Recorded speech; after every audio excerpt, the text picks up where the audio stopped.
Welcome back, everyone, to Baha'i on Air. I'm Mark. And I'm Jane. And we're carrying on with our deep dives into the Baha'i writings. Today, we've got a really important piece to look at. That's right. We're focusing on a letter from the Universal House of Justice, dated December 27th, 2017. Right, the supreme governing body of the Baha'i faith. Exactly. And this letter, well, it gives a really profound look at how the Baha'i community sees religious prejudice and, what's being done about it. So we'll be diving into what that means for us, for society, the whole picture. Mm-hmm. Okay, let's unpack this then. So the letter kicks off by saying it's a response, right, to a question about the Baha'i view on religious prejudice and what the community's doing. Precisely. The House of Justice is basically providing these comments to help someone else respond to that initial query. So it's practical, not just theoretical. Exactly. It grounds us right away in a real-world concern about, well, a very relevant issue. Then paragraph 2 jumps straight into a core Baha'i principle, the oneness of God and the unity of religions. Absolutely foundational. Baha'u'lláh says it so clearly. There can be no doubt whatever that the peoples of the world, of whatever race or religion, derive their inspiration from one heavenly source and are the subjects of one God. One source, that's the key idea, isn't it? It really is. It suggests this common thread, Yeah. the single divine origin for all faiths. And it expands on that, seeing the founders of these religions as, universal educators? Universal educators, yeah, with a shared goal. Which is? To guide humanity, advance civilization. Yeah. Baha'u'lláh puts it beautifully. They all abide in the same tabernacle, soar in the same heaven, are seated upon the same throne, utter the same speech, and proclaim the same faith. Wow, that's a powerful image of unity. It really is. Deep underlying unity. And flowing from that comes the instruction to consort with the followers of all religions in a spirit of friendliness and fellowship. Yes, and that's quite direct, isn't it? It's how you actually live that principle of oneness. So it's not just passive tolerance. No, not at all. It's active engagement, warmth, connection. It's putting that belief into practice. Okay, so paragraph 3 then takes that idea of diversity and says basically don't let it cause fights. Right. Baha'u'lláh is very emphatic that the diverse communions of the earth should never be allowed to foster the feelings of animosity among men is, in this day, of the essence of the faith of God and his religion. Of the essence. So it's central. Absolutely central for this time we live in. Avoiding religious hostility is key. And the letter uses that analogy, the one about rays from the same light. Ah, yes. That's such a helpful way to think about it. Because it implies differences aren't necessarily bad. Exactly. Each ray has its own brilliance, contributes something unique. It encourages us to appreciate what each faith offers, rather than trying to make them all identical. And the letter explains these variations came about because of the different needs of different times. Mm-hmm. Understanding the historical context, the needs of the age when each religion was revealed, that's crucial. Then, paragraph 4, it shifts tone a bit. It delivers a pretty stark warning. A very strong warning, yes, about religious prejudice.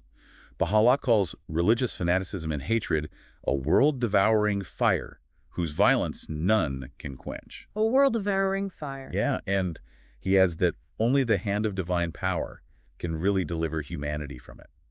It shows just how destructive this prejudice is. And it requires a fundamental shift to overcome it. A shift in consciousness, definitely. And it's not just about acknowledging the problem. It calls on Baha'is to actively work to still the tumult and obliterate every trace of it. Obliterate every trace. It's an act of responsibility, not passive agreement. So translating principles into action again. Always. It connects right back to that idea of friendliness and fellowship in our daily lives, Okay, moving on to paragraph 5. This brings in Abdu'l-Bahá's perspective. Yes, Abdu'l-Bahá, Baha'u'llah's son and successor. He really hammers home this idea that religion's purpose is oneness among men, unity, love. He lists quite a few outcomes, doesn't he?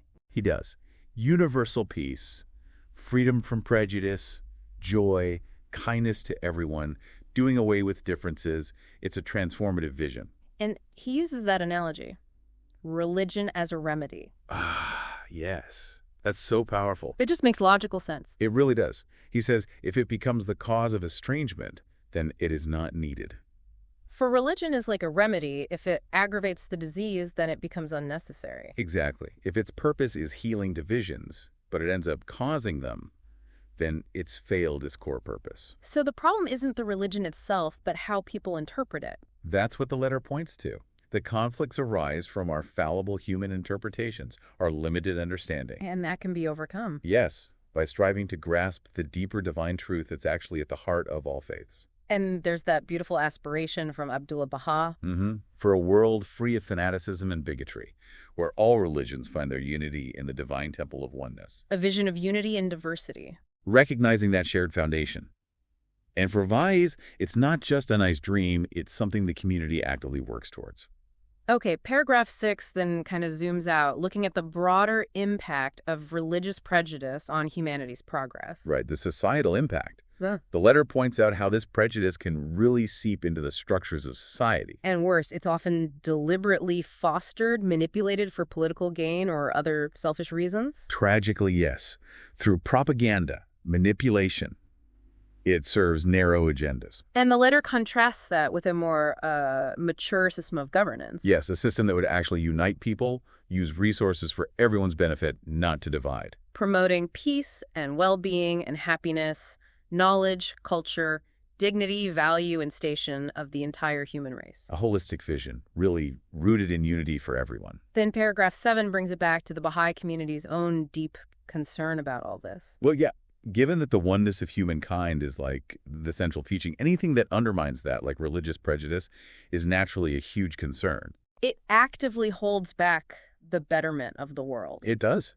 And the letter touches on the Baha'i community's own history with prejudice. Particularly in Iran, where the faith began. Exactly.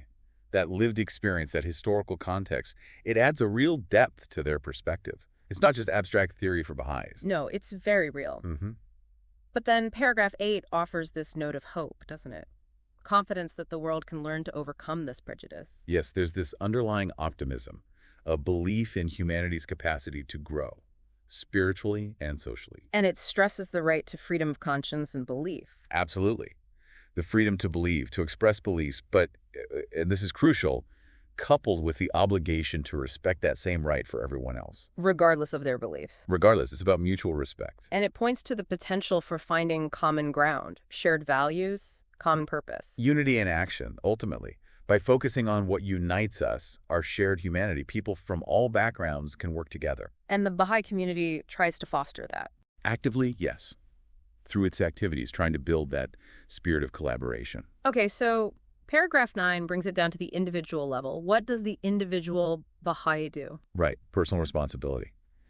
The House of Justice says our thoughts and actions need to be so free of prejudice, racial, religious, economic, all kinds, that even the stranger sees in you loving friends. That's a high standard. It really is, completely free of any trace of prejudice. And it mentions that Baha'is are taught about the common foundation of religions from a young age. Yes, Baha'i children learn early on to appreciate and respect the founders and teachings of other faiths. So that grounding in unity starts early. Vitally important for nurturing a worldview that's open, and values diversity. Then paragraph 10 widens the lens again to how Baha'i community life itself is structured to overcome barriers. Yeah, looking at the community mechanisms. Shoghi Effendi, the Guardian, talked about this first and inescapable obligation to nurture, encourage, and safeguard every minority. Within the community. Within the community, whatever their faith, race, class, nation. It's a proactive commitment. And the example given is encouraging participation from all minorities. Right. And even that specific point about Baha'i elections. Ah, the tiebreaker favoring the minority member. That's quite concrete. It really is. Yeah. Shoghi Effendi actually said, if any discrimination is at all to be tolerated, it should be a discrimination not against, but rather in favor of the minority. Yeah. It shows a deep commitment to making sure everyone's voice matters. Practical justice and equity. At the community level, yes. Okay, paragraph 11. This describes the effort to create a whole pattern of life that welcomes everyone. It gives you a feel for the fabric of Baha'i community life. Yeah. It's intentionally designed around oneness. So things like children's classes. Yeah, focusing on spiritual education, unity of religions. Then you have youth groups, fostering service and fellowship. Study circles, devotional gatherings. Right, and social and economic development projects, too, all aimed at uplifting the community. And it stresses the link between the material and the spiritual. That dynamic coherence, exactly. It's not just about inner spirituality. It's about translating those principles into actions that benefit everyone. Regardless of background. Irrespective of background. The goal is vibrant, purposeful communities built on oneness, participation, justice, freedom from prejudice, building capacity in every group. Then paragraph 12 talks about engaging in broader conversations, societal discourses. Right, the community's increasing involvement in dialogues relevant to humanity's well-being. At national and international levels. Yes, working with other like-minded organizations, individuals, people concerned about the future. And the focus is on consultation, finding common ground. Stimulating consultative processes, yeah. Identifying underlying principles where people can agree, especially on topics like religion's role in society, coexistence, freedom of belief. Okay, and paragraph 13 focuses specifically on interfaith work. Which the Baha'i community has been involved in for a long, long time. Building bridges, fostering cooperation between different faiths. Yes, and it mentions that 2002 letter from the Universal House of Justice to religious leaders.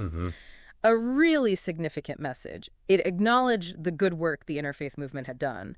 But it also said, pretty frankly, that it wasn't enough to tackle the growing challenge of religious prejudice and fanaticism. It warned about a worldwide conflagration. Yes, a stark warning. With every day that passes, danger grows that the rising fires of religious prejudice will ignite a worldwide conflagration, the consequences of which are unthinkable. A really urgent appeal to religious leaders. Definitely. Calling for a deeper level of engagement, more effective action. Okay, finally, paragraph 14. This gets to what the Baha'i community sees as the root cause. Ignorance. Simple as that. Well, the effects are profound. The House of Justice calls the perpetuation of ignorance a most grievous form of oppression. Why? Because it reinforces the many walls of prejudice that stand as barriers to the realization of the oneness of humankind. So knowledge is key. Access to knowledge is presented as a right for every single person. And contributing to knowledge, generating it, applying it, sharing it, that's a responsibility we all share in building a better world civilization. According to our own talents and abilities. Exactly, which is why there's such a strong emphasis on education in the Baha'i faith right from the beginning. Education in the broadest sense. Absolutely. Fostering consciousness, the capacity to see prejudice and counter it, using consultation, and that commitment to both science and religion being necessary. And the importance of the mind, investigating reality for oneself. Independent investigation of truth. That's crucial for telling truth from falsehood, for getting rid of prejudices. Abdu'l-Bahá puts it so well. What does he say? He gives this assurance. Once every soul inquireth into truth, society will be freed from the darkness of continually repeating the past. Wow. So individual investigation is key to societal change. It's presented as foundational to overcoming prejudice. Okay, so let's try and wrap this up. This letter, it really covers a lot of ground. It certainly does. It starts with that absolute Baha'i belief in the oneness of God, the unity of religions. Unequivocally condemns religious prejudice. Stresses unity love. And then details all the ways the Baha'i community tries to actively combat that prejudice. Right, from individual change to community building, engaging in wider dialogues. And that fundamental focus on education and independently seeking truth. It's a really comprehensive, principled approach, addressing the issue on so many levels. It definitely gives us, and hopefully you listening, a lot to think about. Maybe take some time to reflect on your own attitudes, your own actions around religious prejudice. You know, how can you contribute to more understanding, more unity right where you are?